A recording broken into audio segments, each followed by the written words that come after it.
Hello? I think some guy just tried to rape me. He took me to his house. I didn't want to. He forced me to go to his house. And then he raped me. I met him last night, I think. I was drinking and he slipped me something, like, I don't know. And now, in the morning, he's like on top of me.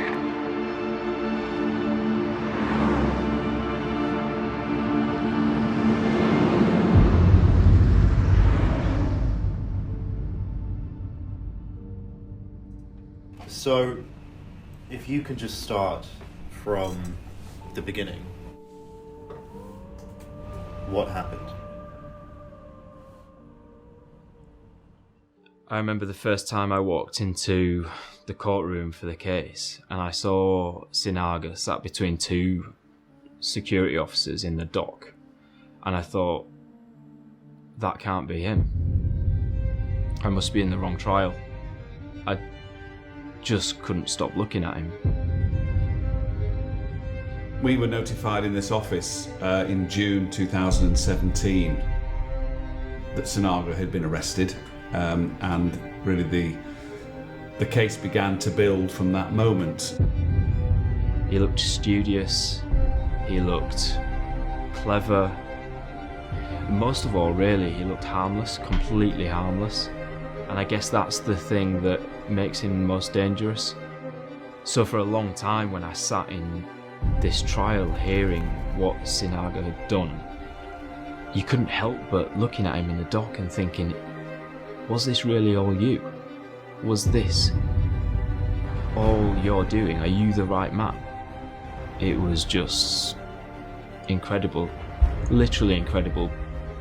Personally speaking, I think that we are certainly on some kind of psychopath spectrum. This one was really difficult because these were bars that we'd been out in. It happened in places where we walk every day. It happened to people who we know. It's left a mark on the city that's still definitely there today.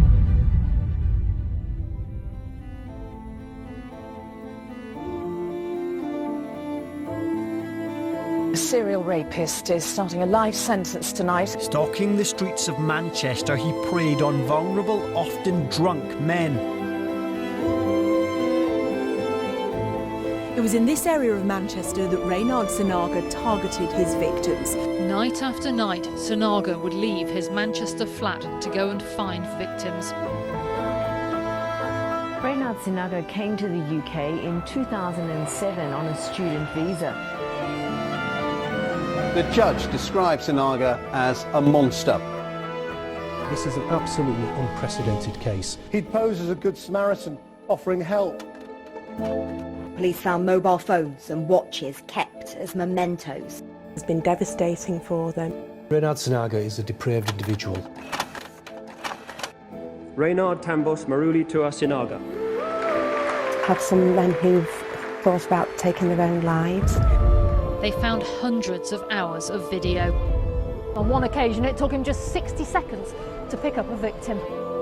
A 10-year campaign of violent sexual crime. Targeting central Manchester at night from the shadows. This is a case which begs some terrible questions, one of which is how could it have gone on for so long without having been uncovered?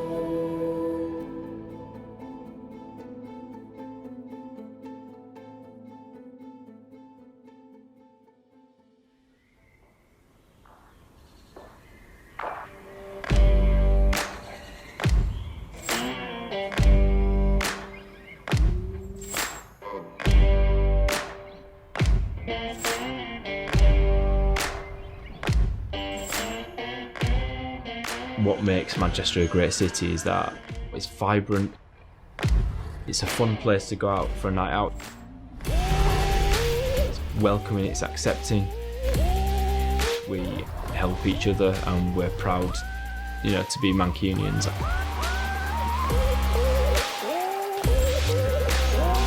Part of the reason Sinaga loved Manchester is that he could be himself, he could kind of express himself. He'd said this to his ex-boyfriend who I interviewed. He said Sinaga had told him he didn't like growing up in Indonesia because he couldn't express who he was. That's why he moved to Manchester, and he just loved it. He had a family that was quite wealthy. So as I understand it, his father is a sort of palm oil tycoon is probably the wrong word, but certainly got rich in the sort of world of palm oil. He didn't like going back to Indonesia. Every time he had to go back, he would cut his hair short. He grew up in a family that has outspokenly said homophobic things. He didn't seem to have a great relationship with his father, according to his ex-boyfriend that we spoke to. He was probably coming to terms with what must have been a difficult upbringing for, a young man coming to terms with his sexuality in Indonesia to a strict Christian family. From that point on, moving to Manchester, he came into a very different world. He could be who he was, he could be openly gay, he could enjoy nights out. He specifically lived in the going out district. He could grow his hair long, he could wear what he wanted. He did various degrees, he was a clever student. Reynhard Sinaga. And so when he got to Manchester, of course, he absolutely loved it. Especially the 4 bars and clubs where it happened.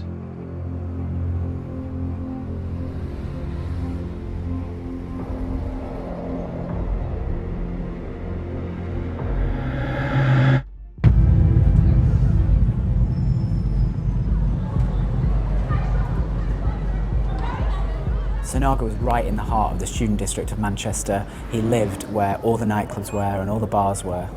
And this whole street is one of the biggest sort of areas for going out and clubbing for students in Manchester. And very often on a busy evening, the queue to get in would stretch right under Sinaga's window. So he had this sort of secret life that people didn't know about. He has been quite systematically perpetrating his crimes. He would pick a nightclub, a busy nightclub usually, prey on people in the queue or in the smoking area. He targeted mostly heterosexual men when they were drunk, waiting for buses or taxis home. So this is men who often already have been drinking. They're often in need of something.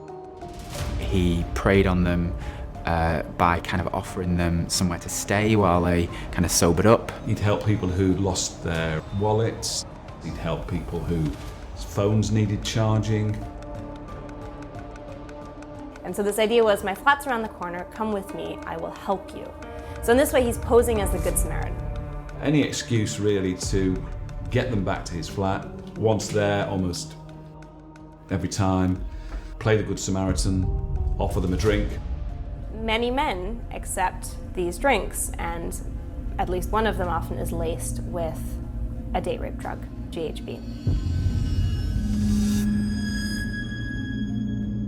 And so these laced drugs have a very quick effect, and we know that men almost immediately will start to feel the effects of the drug.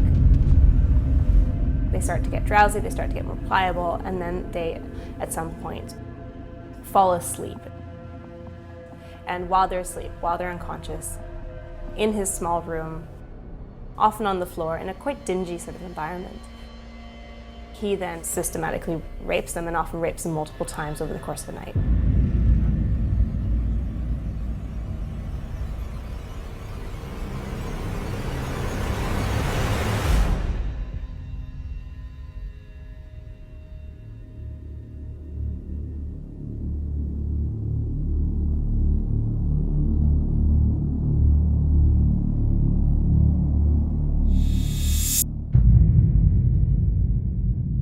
The night, basically, we started off, met at a friend's house at about 10-ish, half 10. Had a few drinks there. Then my mum took us to my factory.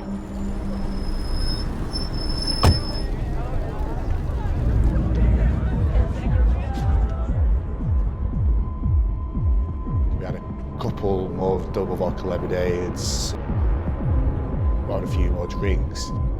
It's quite quiet-ish at this point still.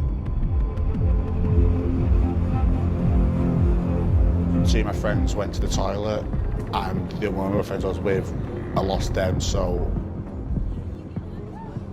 I'll go outside for a bit to cool down.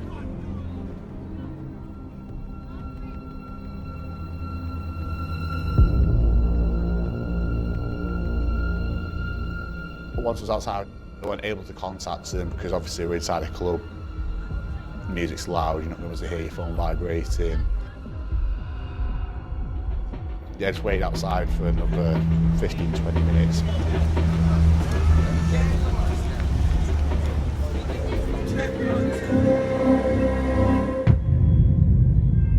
I was sat on a corner step on the side, and I see this body walking past, catches my eye, and he starts walking over to me. He comes, sits next to me, starts talking about general studies, about his school, how his college is going. He was just like a normal student, so I thought, similar age to me, very friendly and open. I had nothing to worry about. I thought he was just a student looking after another student. He offered me to go back to his to keep warm while you wait for your friends. And at this point, probably about 1 o'clock, so it is quite cold outside.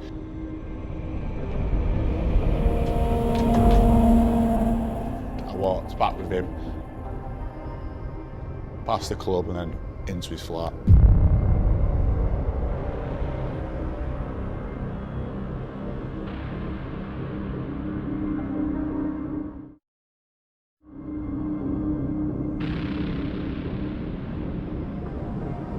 He offered me a few drinks, a few shots, because he said he was still drinking at this point.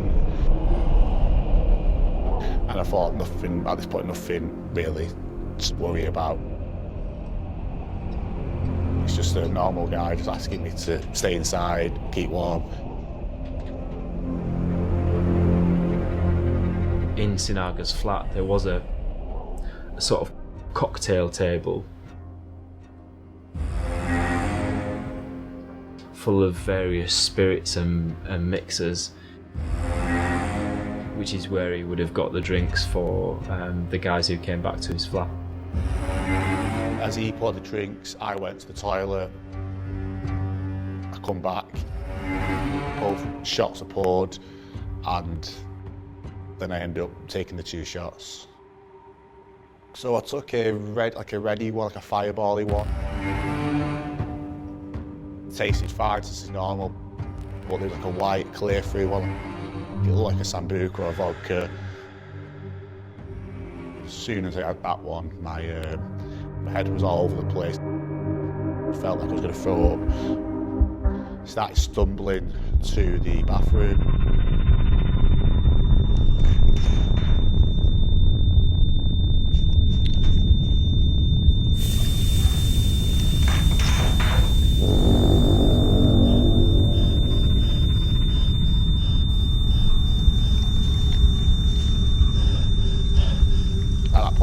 I tried to phone my friends or text my mum or someone and say, this is where I am.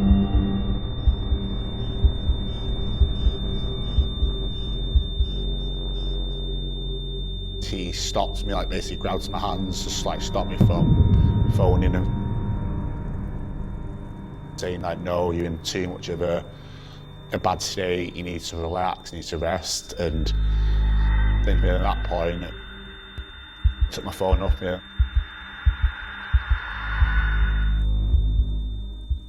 I just, for the next, 5 hours or so, I don't remember anything.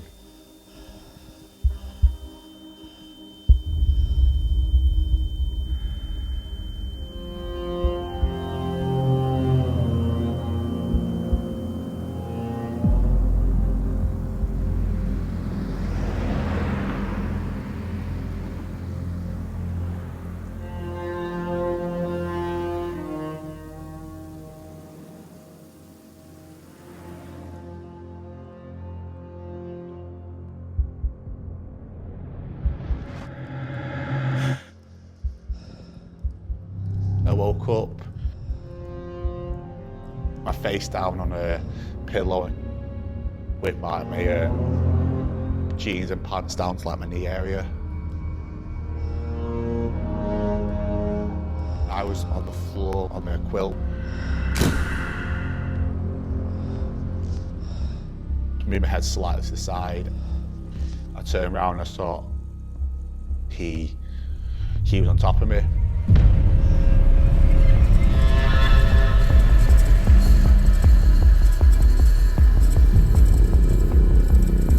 At this point I was very disorientated, didn't really know where I was. I've just woken up from being drugged for 5 hours or so I didn't have any recollection of where I actually was.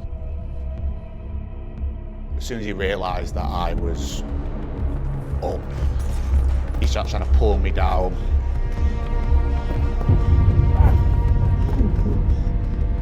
Biting me, pulling my t-shirt to keep me basically in his room. I was scared, I didn't know what to do. This guy's biting me, hitting me, just keep trying to stop me from leaving the apartment.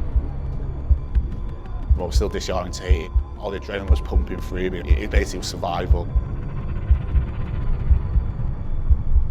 I hit him. Finally, he lets go of me.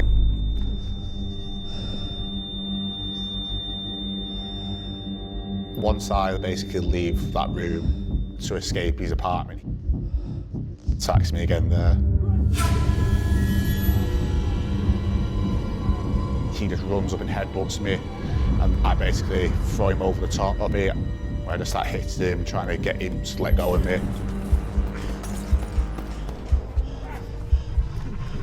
Finally, he lets go, and that's why I come out the door.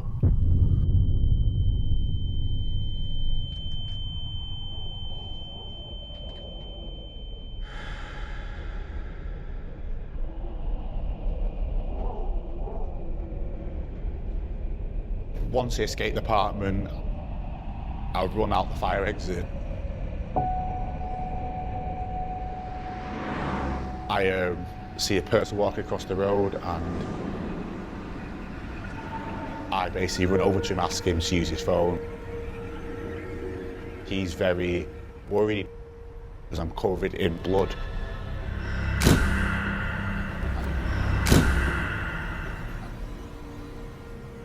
But after a bit of pleading, he gives me his phone, lets me phone the police. Hello? I think some guy just tried to rape me. I think he slipped me something, like, I don't know. And now...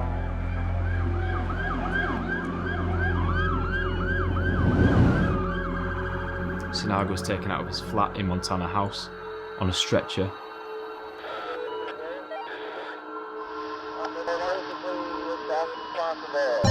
They told me to go to Longside police station and they took him to the hospital. He was in high intensive care for a few days. The lad beat him up so badly that paramedics initially believed he had a bleed on the brain. And the victim of the sexual assault was actually arrested himself for assaulting Sinaga. I was questioned as the perpetrator. I was the one who beat this man up, and how the police said it originally was I basically chose to meet this guy and then something went wrong, so I beat him up. So for the full weekend, he was the victim, I was the perpetrator.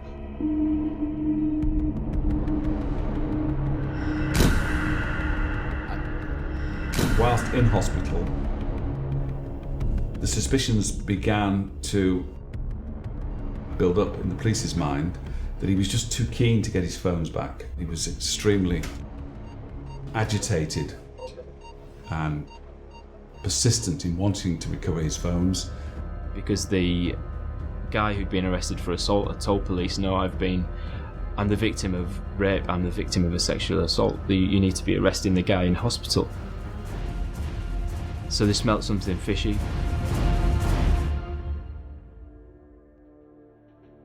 I received a phone call from a detective chief inspector to ask me if I would go over to the police headquarters to have a conversation about a emerging case. Nobody at the time knew how big this case was going to be. All we knew at that point, sat around that table in this big boardroom, was essentially, this is an individual who is Indonesian, who has potentially either attempted or actually raped 1 or 2 men.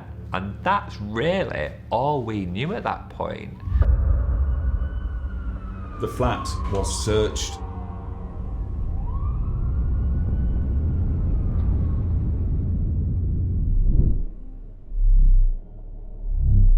Material was seized.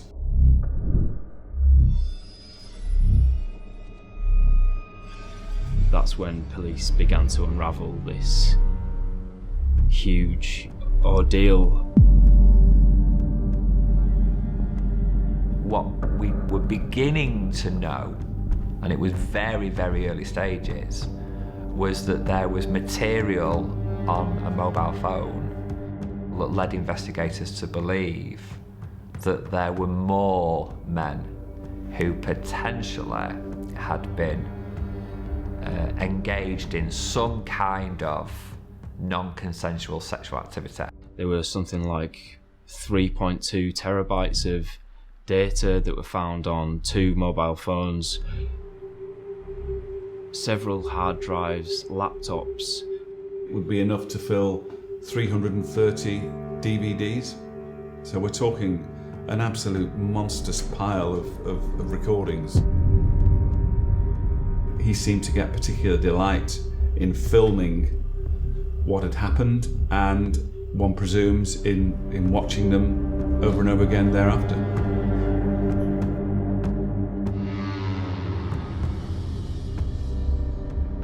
They found the evidence, and now they're at the hospital bed with police around him. And that's when Sinaga was arrested.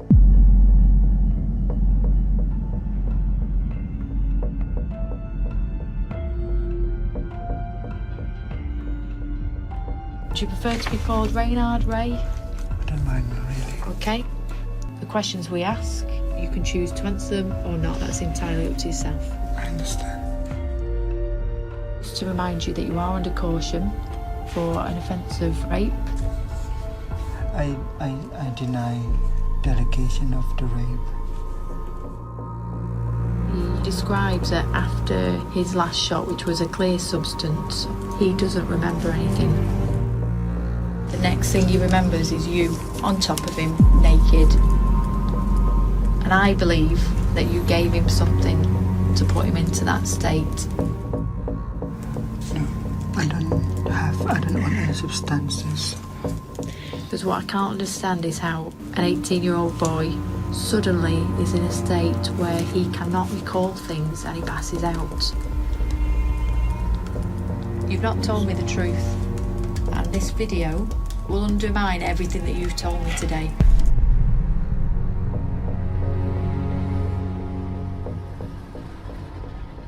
So maybe if you just explain what. Yeah. I mean, I think it was quite portentous when we first reviewed the case as it then stood.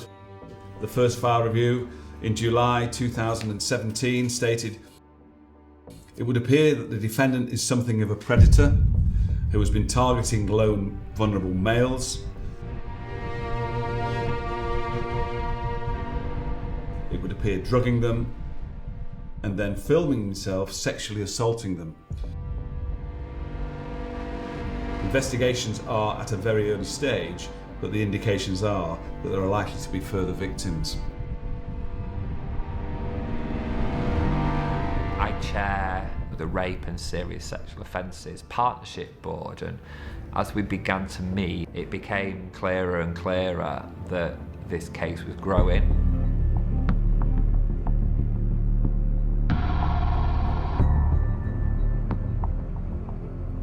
So I'd worked for the Crown Prosecution Service as independent counsel for a number of years.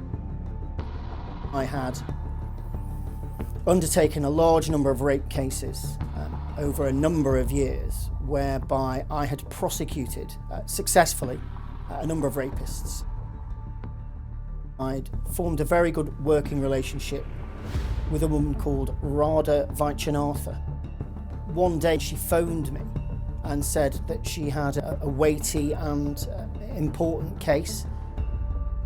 She came to Chambers and explained that there was an offender in Manchester who it seemed had drugged and raped a large number of men.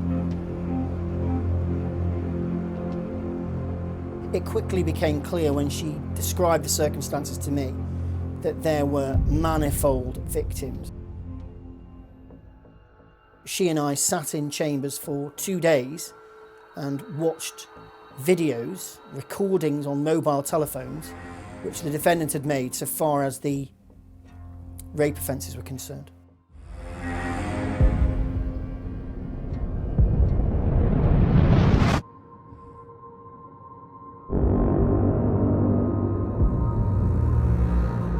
I had to make sure that the curtains were closed so that nobody could see in. I had to make sure that nobody could come into the room that I was working in. And I had to go through hundreds of hours of footage. And the level of that recording, the quality of that recording, was extremely good. He'd had one phone which was placed to his side, which could capture the offending in profile as it was committed. And then he had a second mobile phone, which he would hold close to the victims in order to capture the specifics of the penetration. So the films were very graphic. These people are comatose, you know. Some of them are snoring whilst the activity is going on. Some are vomiting.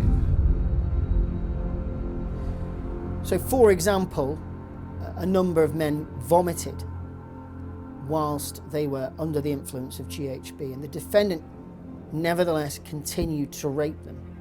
One whilst he was actually vomiting, and I have a very clear memory of one who was lying in his own vomit, such that you could hear it on the film, sloshing around as he moved, whilst the defendant nevertheless continued to rape him. There were other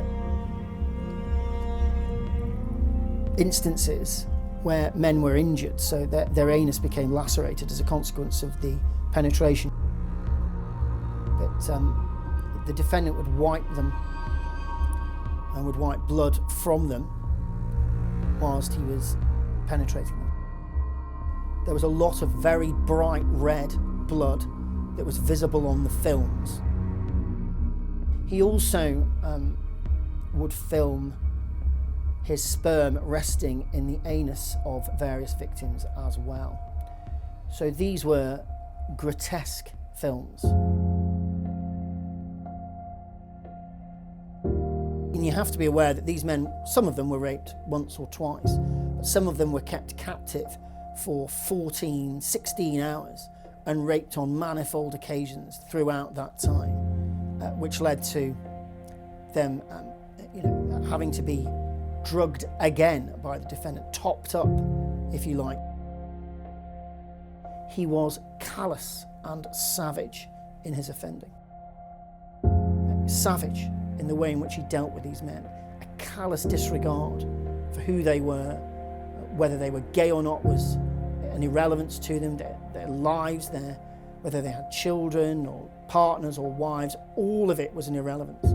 He wore a condom, I think, on one occasion for one of the victims. And so for all the rest of them, there was no protection whatsoever. They were penetrated without protection. Some of them, as I said, bled. He ejaculated inside of them for the majority of the offences, and so he had no regard at all for whether or not they were HIV positive or whether he was HIV positive, whether there was any sexually transmitted disease. Nothing interfered with his base desire to rape. Nothing. And of course he became emboldened over time. You could watch the videos and he became more expert at his offending as time went on, and more cavalier really in his approach, because he knew what to do. He knew how to ensure that they were sufficiently drugged, and he became more practiced at his crimes. And as that went on, that was accompanied by an increasing disregard for their well-being, an increasing lack of nervousness, really. And there was one particular victim who had accidentally pressed record on his mobile telephone. You can hear the words that were said by the defendant, trying to ask him if he was okay, whether or not he was feeling sleepy, did he want to lie down, and he was using what looked to me and sounded as if they were tried and tested techniques, as far as he was concerned, to make sure that the victim was sufficiently vulnerable so that he could rape them, whereas if they were simply not real to him. It was as if they were just there to meet his need, and that all that counted was his need to have sex with them, to rape them, and their needs were an irrelevance as far as he was concerned.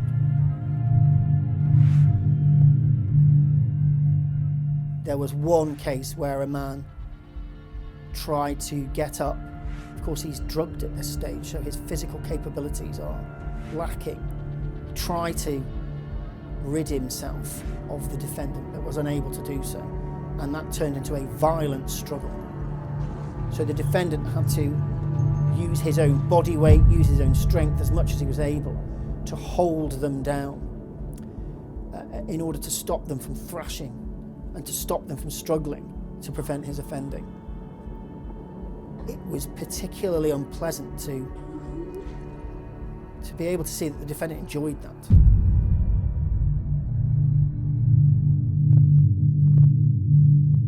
They never wanted me to actually see the videos. They did take screenshots of it to prove that was me.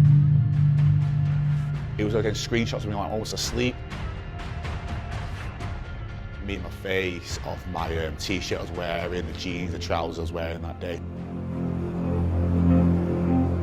So I saw like 4 or 5 screenshots to prove that that was me. It is something that all practitioners who carry out this sort of work, I'm afraid, deal with very, very regularly. Of course, my job involves dealing with grotesque things. But as a man, rather than as a lawyer, from time to time, I think about it. And of course, there are certain things that once you've seen them, they can't be unseen, and those memories remain. I sometimes have flashbacks as to things that I've seen. It was very, very surreal to see me like that. I knew I had to do it just to be able to get on with it, because if I didn't, then you could be walking free. All the while, material was being downloaded from the phones. That was a very delicate process. The difficulty that the police had suffered from was that it was almost impossible at that stage to identify who everybody was. But I think they knew that they had 198 separate victims, of which around 50 had been identified, and a further 150 were yet to be identified. When the flat was searched, a small collection of items taken from victims by Sinaga were found. He collected trophies so far as his victims were concerned, which was, again, an extraordinary aspect of the case. So whilst he was offending them, very often he would look them up on Facebook, and he would capture on the screen of one of the mobile telephones, he would capture the Facebook profile of the person that he was offending against. They found certain items in either Sinaga's phone memory or his flat. Business cards, credit cards for some of them. Wallets, IDs, passports, watches, or even smaller things, belt buckles perhaps, that were regarded as souvenirs by Sinaga, and he kept them to remember his victims by. It was a sort of trophy, really. And that's how police began this process of trying to identify his victims. That didn't solve the problem of the victims being unaware as to what had happened and were therefore unable to tell the police what in fact they'd suffered. And the only way to do that, the only evidence which existed to demonstrate that, were the films themselves.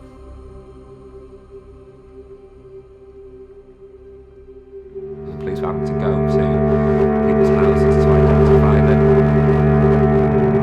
And it must be an incredibly difficult moment when you get that knock on the door. You've, as a man, you think maybe you've met this nice guy. Sometimes you even give your phone number, and you go on with your life, not knowing what's happened, until one day the police show up and tell you that you've been brutally raped, and that Sinaga has filmed the whole thing on his phone. And if you want, you can now watch the video footage. There were several men who told what had happened and said to them, you must have the wrong guy, you must be mistaken, because that didn't happen to me, I would know if that had happened to me.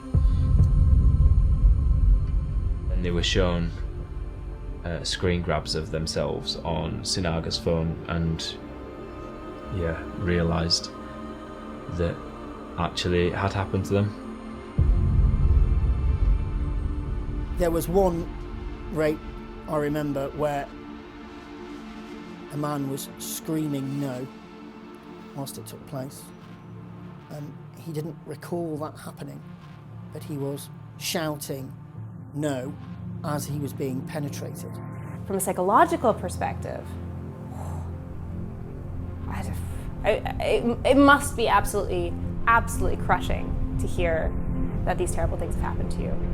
What a horrific position to put people in. People who've been living their lives not knowing that something has happened, and then to say, do you want to watch yourself get raped?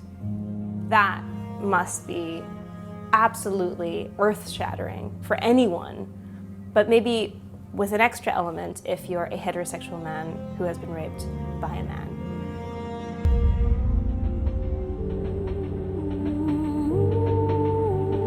I think we were sat in the office when we first heard how many victims there might have been.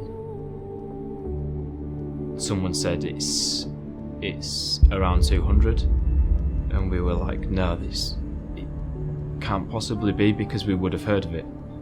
The police would have told us that they'd uncovered not just a mass serial rapist, someone on the scale of 200 victims is beyond anything we've ever known, anything that's ever happened.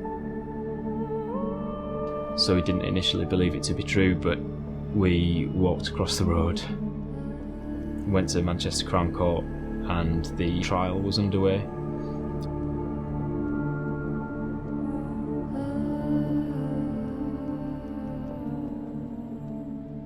The first time I walked into the courtroom for the case, and I saw Sinaga sat between two security officers in the dock, and I thought, I must be in the wrong trial. I just couldn't stop looking at him. He was tiny in comparison to the two security officers he was sat in between. He had shoulder-length hair, he had quite trendy glasses. So one of the remarkable aspects, I think, of the case was how mild-mannered Mr. Sinaga was. He wasn't a violently spoken or aggressively spoken man. He was a almost tender human being in the way in which he presented, caring, nurturing. He was quite effeminate, but he was polite, he was impassive. He looked friendly, he was chatting with the 2 security officers.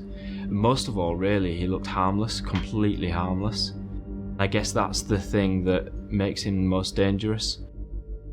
So for a long time, when I sat in this trial hearing what Sinaga had done to these men, it was just incredible, literally incredible, because it just didn't seem to fit the man who was sat in the dock. He persisted in running this quite ludicrous defence that his victims were in effect lying when they told the court that they hadn't consented to this activity. I challenged him in robust terms on many occasions about aspects of his case. And his case was that all of these men had agreed to play a sex game with him where they would pretend to be asleep. After taking this footage, yeah? He was awake. He was awake at that time. So now he's changed his position. He's not changed his position. You changed his position by doing what you're doing to him. You moved No, his he leg. moved. You turned him. No, I did not. Yeah. He was awake. I'm 100% sure. Why are you crying? Because he don't believe me. I don't believe you, Reynhard, no. I don't believe that he was awake at He that was stage. awake. He was awake. Why does he not reciprocate? Why does he not stroke your leg? Why does he not kiss you? Why does he not gyrate into you at that point? He didn't know what to do. He was just laying down there.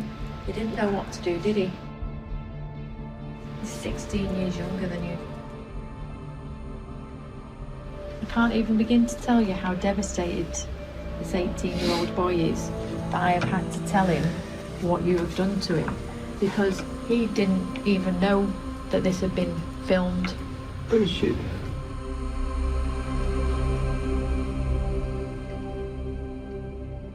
So there were many, many films where the victims were loudly snoring. And they were more liable to snore because, of course, they're drugged. They're not asleep naturally, and they fall into positions they wouldn't ordinarily fall into, and so they snore more readily. And so loud snoring would take place, or could be heard on a number of the films. It is impossible for any right-minded person, and he wasn't mad, he wasn't insane, he was just criminally minded. It would be impossible for him, as it would be impossible for anybody, to believe anything other than these men were asleep. I was stood facing the jury, he was to the left of me, and give my evidence to the jury. They've already seen my videotapes of what happened to me, so it's basically just cross-examining me at this point. There are people from the military who'd been raped who gave their answers in a very strategic, almost, answers in a very structured way. And that ranged from those victims to some men who'd attempted suicide as a consequence of what they'd learned and were incredibly emotional. Those men who were able, psychologically as well, to sit in a courtroom and watch the video of themselves getting raped, to have their families potentially next to them while watching or hearing these accounts, this footage, I think is unspeakably difficult. And so that then is carried, that weight is carried not just in the courtroom, but is carried outside as well. Sinaga seemed to get some perverse satisfaction of not just himself being able to watch the footage back, but all these people in this courtroom and the judge herself being able to watch this footage.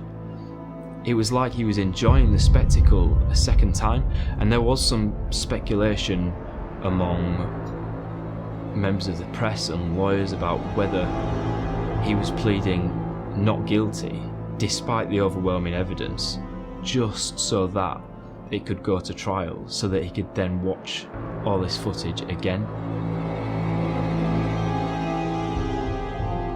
So there'd been a sort of relentless line of men relating their stories to me and to the court.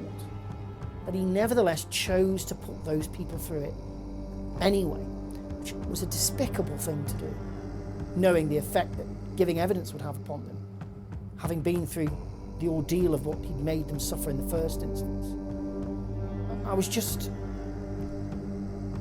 I just felt it was so terribly, terribly unfair that a young man had to live the rest of his life knowing that that had happened to him at the hands of somebody who didn't need to put him through the ordeal of giving evidence again, with no potential gain, it seemed to me, to the defendant whatsoever. It was a callous act by Reynhard Sinaga, which mirrored really his offending in the first instance. He never looked remorseful during my case, and he was laughing and joking with the prison officer who won't be having much of it with him.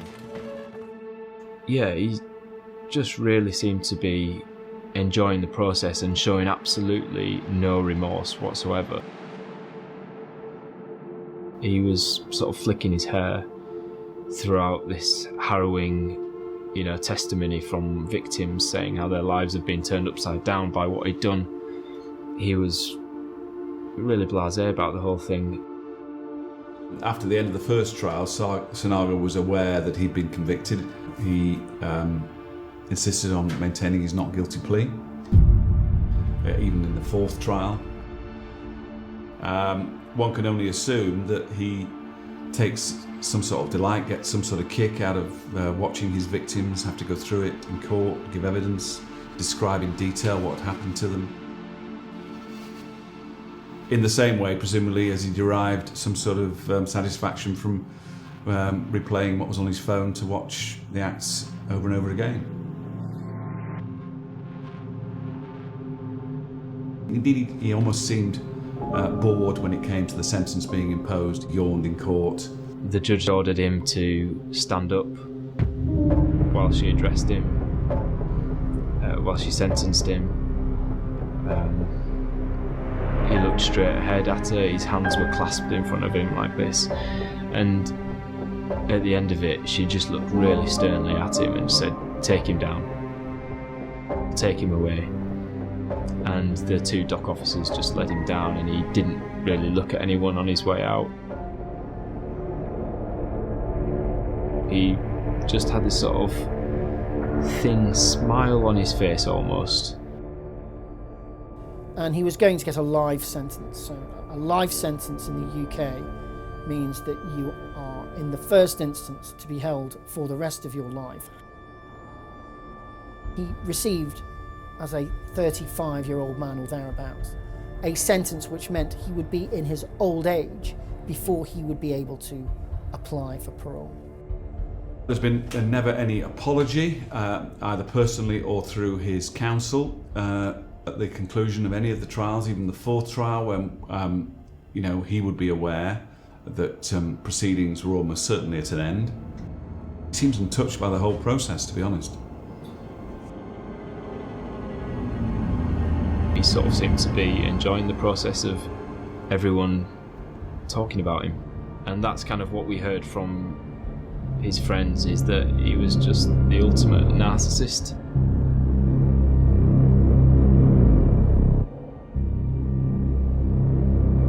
He enjoyed people speaking about him, he enjoyed talking about himself. Manchester as a kind of student city with quite an active going out scene, I think was kind of a prime spot for him to prey on the people he targeted.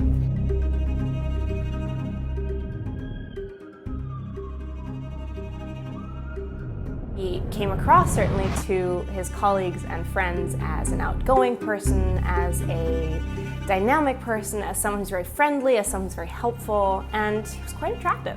The Sinaga case is a prime example of why rape isn't about sex or sexuality or sexual orientation. It's about power. He preyed on men who were heterosexual, but as you know, a good-looking guy in a liberal city.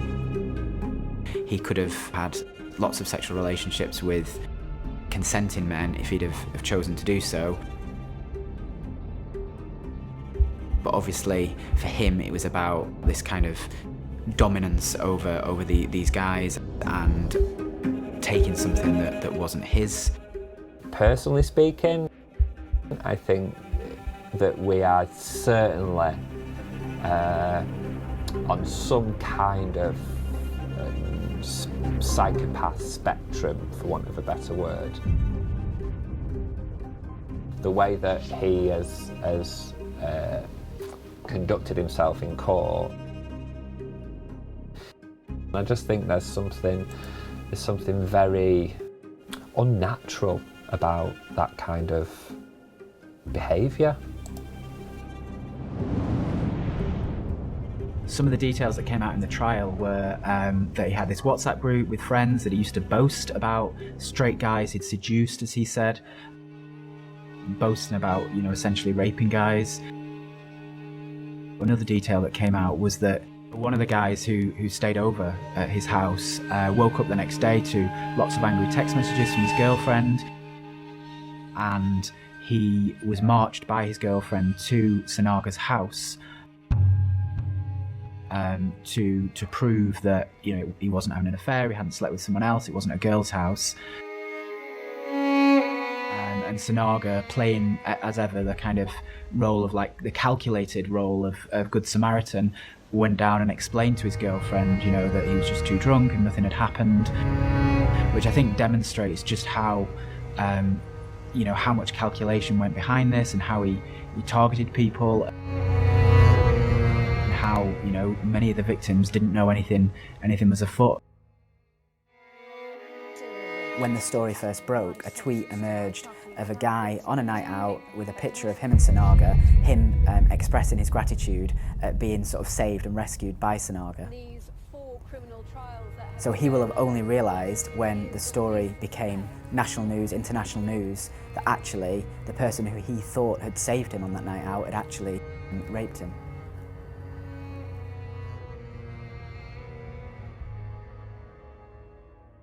Not only was it a huge deal, it was something that happened so local to us, so close to us. These were bars that we'd been out in. These were streets that we'd walked. Sinaga lived just off one of the main roads in Manchester city centre, so we all knew where this happened. So there is a real intrigue about serial killers and mass rapists, but I don't think anyone's ever seen, or I don't think anyone could really conceive of someone perpetrating 200 rapes and sexual assaults in the way that Reynhard Sinaga did. So there wasn't a type particularly, because their personalities were an irrelevance to him. They were just like dead bodies being drugged. Who they were, what they wanted, what they did, all of that was an irrelevance to the defendant. Because it was just the way in which the defendant had targeted people. It was anybody. It could have been anyone. It's unfathomable, almost. It's really difficult to comprehend. We see stuff on the news, we watch television programmes almost nightly where there's a murder or there's a serious rape or sexual assault. But when you're talking about nearly 200 victims by one man, that's on a different scale. I've been prosecuting 30 years and have never come across a case like it. And I have not actually seen a case where a gay man is specifically targeting heterosexual men, so that's unusual. Sinaga is probably Britain's, if not the world's, most prolific rapist, certainly that's ever come before a court. More men were attacked by Sinaga than any other known perpetrator of rape or sexual abuse. In Britain, in Europe, perhaps even the world. That's how That's how big this was. It hits you, it grabs you, because you think it could happen to me. We all walk home in the dark. We all walk to work in the dark.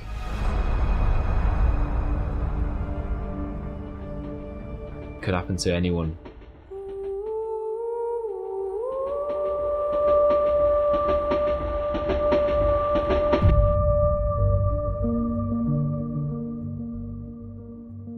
I think that the consequences of that are far-reaching.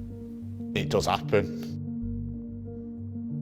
Men are meant to be all big and strong and that stigma type stuff. The normal male swear is we don't talk, and it's just the stigma of male rape is very much you can't talk about it and all. Men don't talk. If you don't, then Sinaga wins. I've just tried to get on with it. If you just get on with your life, either way, I don't need all the extra stuff after it. How likely or how plausible is it that there are further victims yet that we don't know about? Oh, I think there will almost certainly be further victims that we don't know of yet. As I say, we've had to really just restrict our inquiry to what Sinaga's phones have revealed. He may have had other phones, other devices that he's got rid of. Yeah, there's still people who don't know. There will be people who don't know. And there'll be people who won't want to know either. But the police are still trying to trace as many people as possible. They'll be looking at all these souvenirs, trying to connect them. And then there remain quite a significant number that, despite our best efforts, have not been able to be identified. And the police continue to try to work out who these men are, but without much success as we speak now.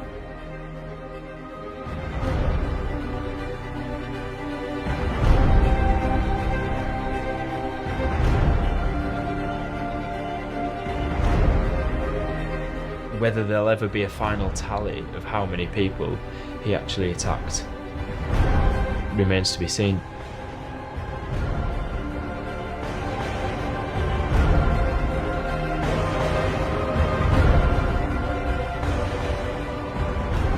It's really unknown. I think the 200 figure is from the souvenirs that police have been able to trace to people. So that may in some ways be a conservative figure. We just don't know. I just think it would be ludicrous to assume that everybody who has been directly impacted by Sinaga has now spoken out. The only person who might have any idea is sat in Strangeways, and for the time that he's been in there, which is more than 2 years Sinaga's been in prison, he's been refusing to engage with detectives, he's been refusing to engage with psychologists, he's been refusing to engage with probation officers. There'll be people out there watching this who have just no idea what happened. All of the evidence as to the offending against them, bar one, came from the films. So we could only evidence, and only ever evidence, that which the defendant had filmed himself. But it must be right, it seems to me, that other men were offended against, whereby the defendant did not film them. It is right that men were filmed who were offended against, who have subsequently not been identified. There are, I think, around 50 from the original list who've not been identified. But the defendant has been in the United Kingdom, or had been for a number of years, had lived in a number of areas.